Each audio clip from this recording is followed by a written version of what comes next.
My dreams are starting to happen in real life. Chapter 1. The dream begins. It started with something small, a dream so vivid, so real, that when I woke up, I had to blink several times just to convince myself I wasn't still inside it. I stood in the kitchen, the morning light casting long golden bars across the linoleum floor. The smell of fresh coffee wafted from the machine, but something felt off. The air was too still. The silence too deep.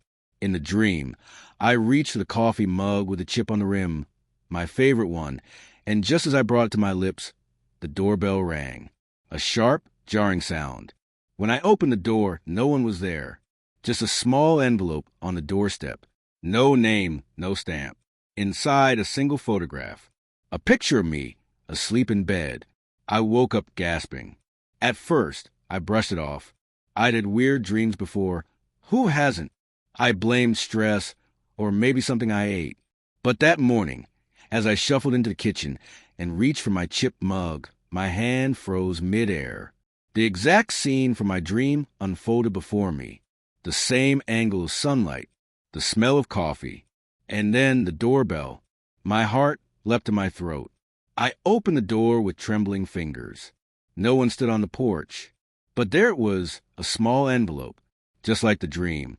My hand shook as I opened it, revealing the same photograph. Me, asleep, the timestamp on the bottom corner. Last night, 3:26 a.m. From that moment on, the dreams continued. Night after night, more vivid, more specific. And every time I woke, the events I dreamed began to unfold, sometimes within hours, sometimes days. They weren't always terrifying. Sometimes they were trivial, like dreaming I'd spill orange juice at lunch and then doing just that, or dreaming a bird would hit my car windshield. But it was a consistency that gnawed at my sanity. I stopped sleeping. I tried to stay awake for as long as I could, guzzling caffeine and energy drinks, desperate to break the cycle. But exhaustion always won. And when I finally collapsed into sleep, the dreams returned. Louder, darker. One night, I dreamed of blood.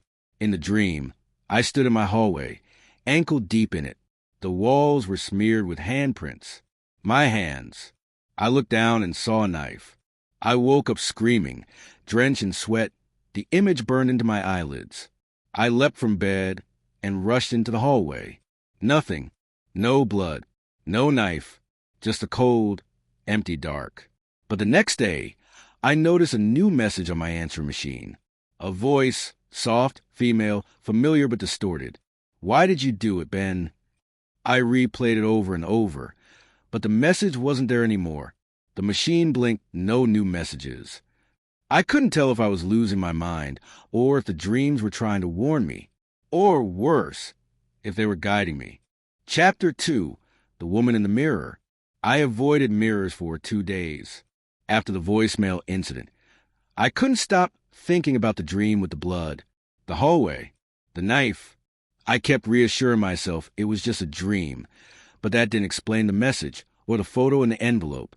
Something was slipping, some boundary between sleep and reality. It was Tuesday night when I finally looked into a mirror again. I hadn't shaved in days, and the stubble made me look older, more ragged. My eyes were sunken, pale skin wrapped tight over bone. But as I stared at myself, something shifted. A flicker, a movement in the reflection that didn't match my own. I jerked back. The image returned to normal. Just me, tired, haunted. I leaned in, squinting at the glass, and for a fraction of a second, I saw her. A woman, behind me, pale face, long, dark hair, standing completely still in the hallway behind me.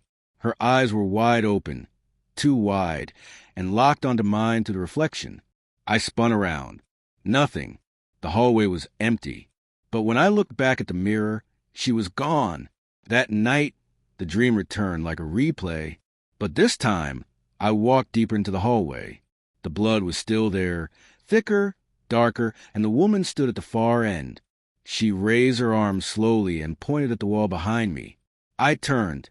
On the wall, in dripping red letters, "It starts with her."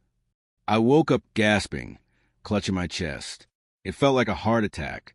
My shirt was damp with sweat. My bedroom window was open, even though I never opened it. And on the floor beside the bed, a red smear. I leapt up. It was lipstick, drawn into a crude symbol, a circle with 3 lines radiating outward like a sun. I didn't recognize it, but something about it made my skin crawl. The dreams became stronger. Now, they bled into waking life. I'd see flickers of things, shadows that moved the wrong way, whispers that stopped the moment I turned my head. And always the woman, sometimes in the mirror, sometimes at the corner of my eye. Never long enough to catch a clear glimpse, but enough to know she was there, following, watching. I started digging into dreams. I read articles about precognition, sleep paralysis, lucid dreaming.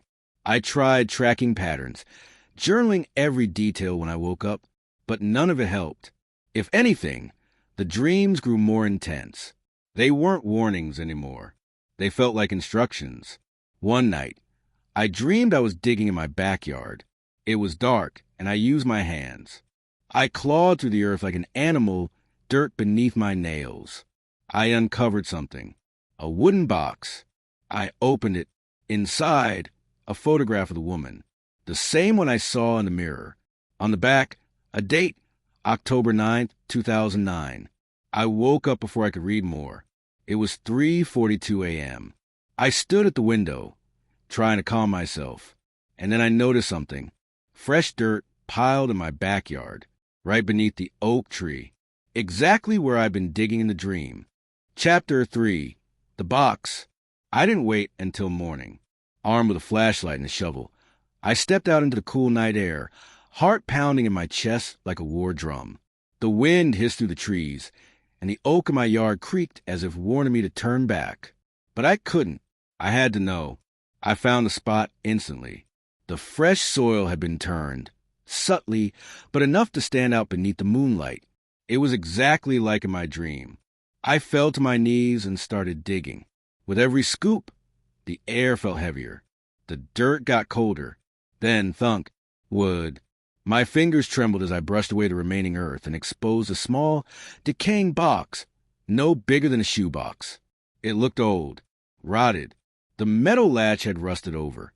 I pried it open with the edge of my shovel. Inside, a photograph, a tape recorder, and a folded piece of paper. I picked up the photo first, already knowing what I'd see. The woman, same pale face, same empty stare. But this time, she was standing beside a man who looked eerily familiar. He wore flannel shirt, jeans, and had the same slouched posture I did. His face was partially turned away, but I could swear he looked like me. My fingers moved to the note next. The handwriting was jagged and panicked. You can't trust what you see. She's not just in your dreams. She's feeding off them. Don't listen to her voice. Burn the box. Forget. No name. No date. Just that. And the recorder. It was one of those old-school handheld ones, with a scratched black casing and worn buttons. I hesitated, then pressed play. The tape clicked, word, and then came the voice. If you're hearing this, I'm sorry. I couldn't stop her. The dreams, they started small. Replays, memories.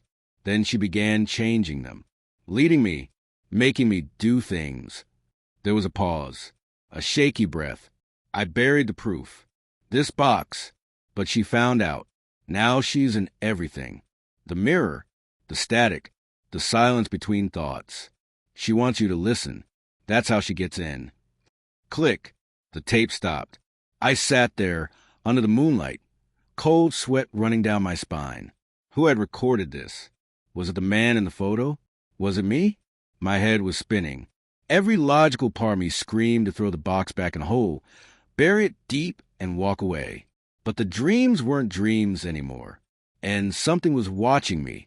From the tree line, I could feel it.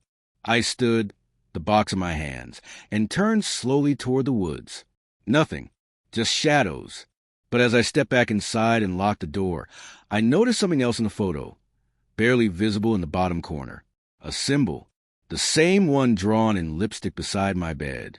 The circle, the 3 lines. Only this time, it was carved into a wooden door behind them. A door I'd never seen before. Not in my house. Not anywhere. At least, not yet. Chapter 4. The Door in the Woods. I didn't sleep, even with the box locked in the shed and my curtains drawn tight. Sleep wouldn't come. Every time I closed my eyes, I saw the symbol. That damn symbol. It was like it had burned itself into the inside of my skull. By sunrise, I had one goal. Find the door. I started where the dreams had always ended, in the woods behind my house. I'd walked that trail hundreds of times growing up. But that day, everything felt different. The trees leaned closer. The light broke through the canopy in unnatural angles. Birds didn't sing. Even the wind was quiet, like the entire forest was holding its breath. And then I found it, exactly where it shouldn't be. Nestled between two gnarled birch trees was a clearing I'd never seen before. At its center stood a door, not attached to a building. Just a door, freestanding, weathered, carved with a circle and the 3 lines. The same one from a photo, the same one from my wall. I approached it slowly, unsure if I was awake or dreaming. I half expected to blink and see my bedroom. But no, the ground was real beneath my feet. The wind was sharp on my skin. And the door hummed. It gave off this low, almost imperceptible vibration that I felt in my teeth more than I heard. I circled around it. No hinges, no handle, just a single black keyhole in the center. But I didn't have a key. As I touched the wood, something shifted in the air behind me, a sound like whispering leaves or distant voices. I turned. Nothing. But when I looked back at the door, the symbol was glowing, faintly, like a low ember. And then I heard her. That voice. Don't open it yet. Soft, feminine, right in my ear, though no one was there. It's not time. Not until the 6th night. My blood froze. 6th night? That was 2 nights from now. And I knew, somehow, that's when my dreams would return. That's when the line between them and reality would collapse completely. That night, back in bed, I listened. For breathing. For static. For her. But the voice didn't return. What did return, however, was a memory. One I couldn't explain.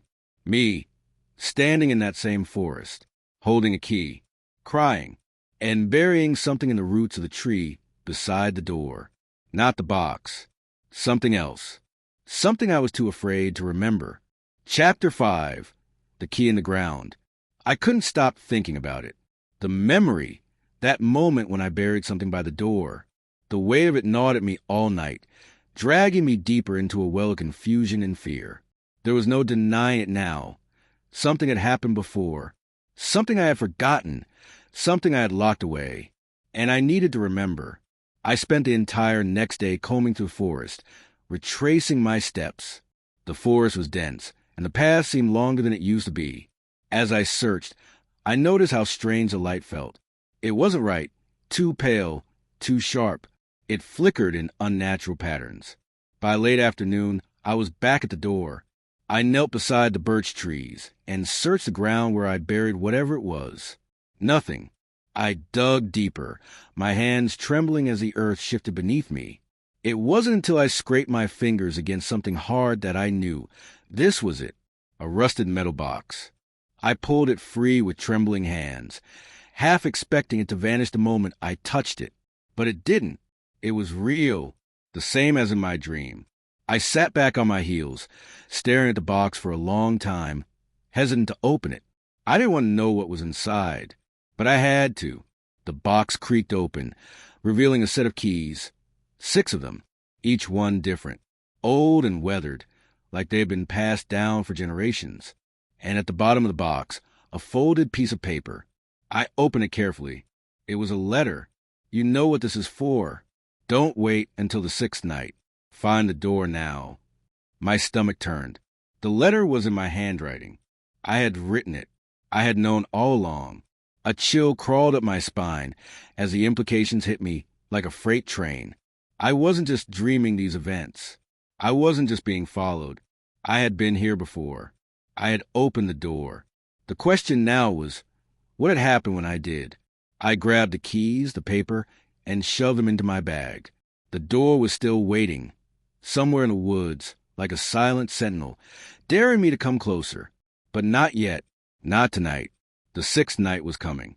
The voices would return, and when they did, I'd have to make my choice.